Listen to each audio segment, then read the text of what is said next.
I'll be reading Genesis chapter 31. Jacob flees with family and flocks. Now Jacob heard that the sons of Laban were saying, Jacob has taken all that was our father's. He has gained all this wealth from what belonged to our father. And Jacob saw that Laban did not regard him as favorably as he did before. Then the Lord said to Jacob, Return to the land of your ancestors and to your kindred, and I will be with you.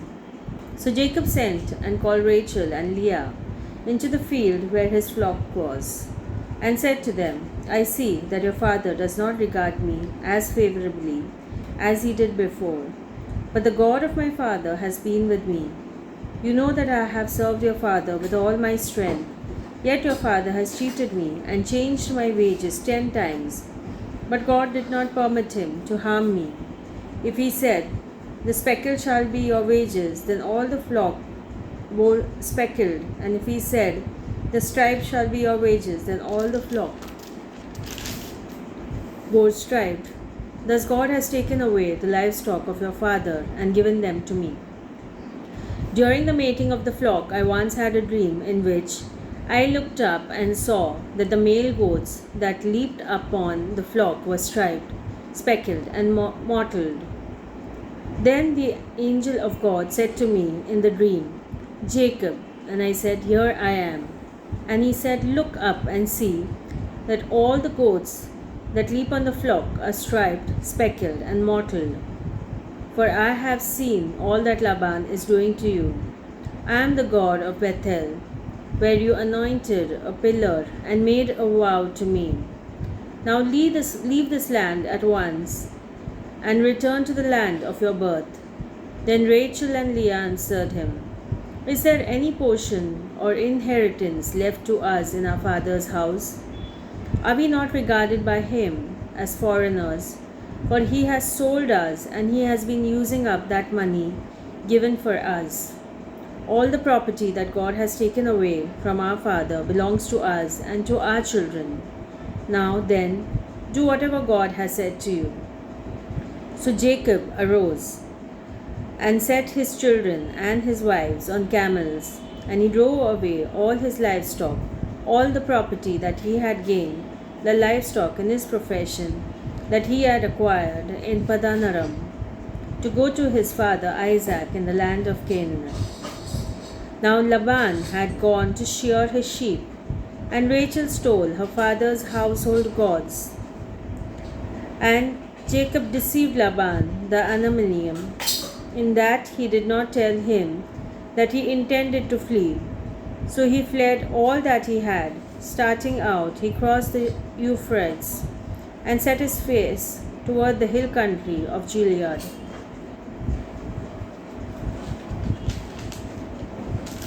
Again, continuing chapter 31, Laban overtakes Jacob. On the third day, Laban was told that Jacob has fled, so he took his kinsfolk with him and pursued him for 7 days until he caught up with him in the hill country of Gilead.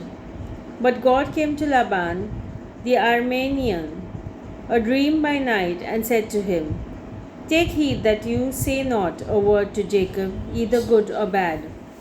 Laban overtook Jacob. Now Jacob had pitched his tent in the hill country, and Laban with his kinsfolk camped in the hill country of Gilead.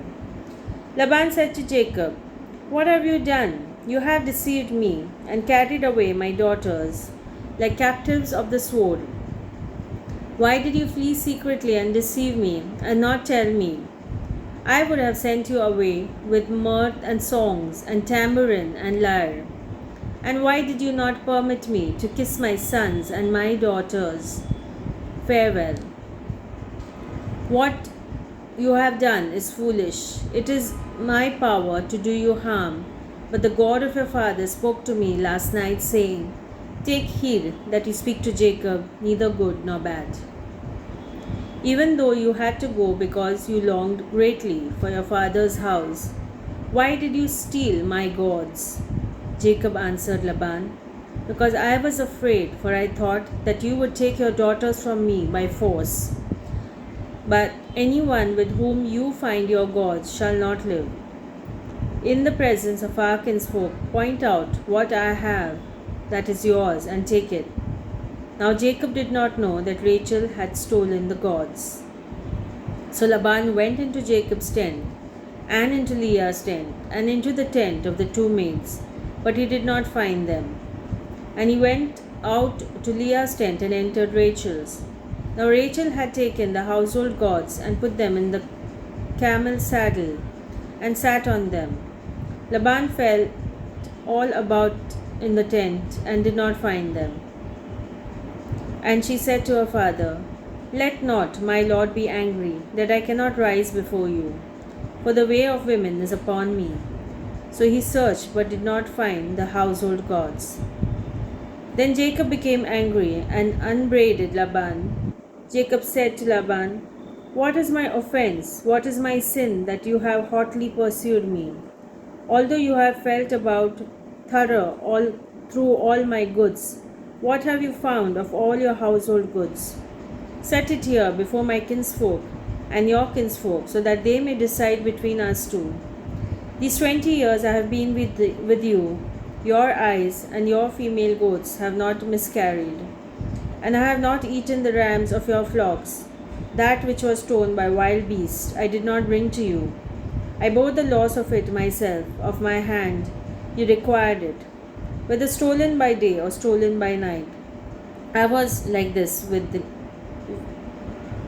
me. By day the heat consumed me, and the cold by night, and my sleep fled from my eyes. Those 20 years I have been in your house. I have served you 14 years for your 2 daughters and 6 years for your flock, and you have changed my wages 10 times. If the God of my father, the God of Abraham, and the fear of Isaac had not been on my side, surely now you would have sent me away empty-handed. God saw my affliction and the labor of my hands and rebuked you. Last night. Laban and Jacob make a covenant. Then Laban answered and said to Jacob, The daughters are my daughters, the children are my children, the flock are my flocks, and all that you see is mine. But what can I do today about these daughters of mine, or about their children, whom they have borne? Come now, let us make a covenant, you and I, and let it be a witness between you and me. So Jacob took a stone and set it up as a pillar. And Jacob said to his kinsfolk, Gather stones. And they took stones and made a heap, and they ate there by the heap. Laban called it Jagar Sadhatu, but Jacob called it Gilead. Laban said, This heap is a witness between you and me today. Therefore he called it Gilead, and the pillar Mizpah. For he said, The Lord watch between you and me, and when we are absent one from the other. If you ill-treat my daughters, or if you take wives in addition to my daughters, though no one else is with us, remember that God is witness between you and me. Then Laban said to Jacob, See this heap, and see the pillar, which I have set between you and me. This heap is a witness, and the pillar is a witness, that I will not pass beyond this heap to you, and you will not pass beyond this heap and this pillar to me for harm. May the God of Abraham and the God of Nahor, the God of their father, judge between us. So Jacob swore by the fear of the father, Isaac, and Jacob offered a sacrifice on the height and called his kinsfolk to eat bread. And they ate bread and carried all night in the hill country. Early in the morning, Laban rose up and kissed his grandchildren, his daughters, and blessed them. Then he departed and returned home. This is the end of chapter 31.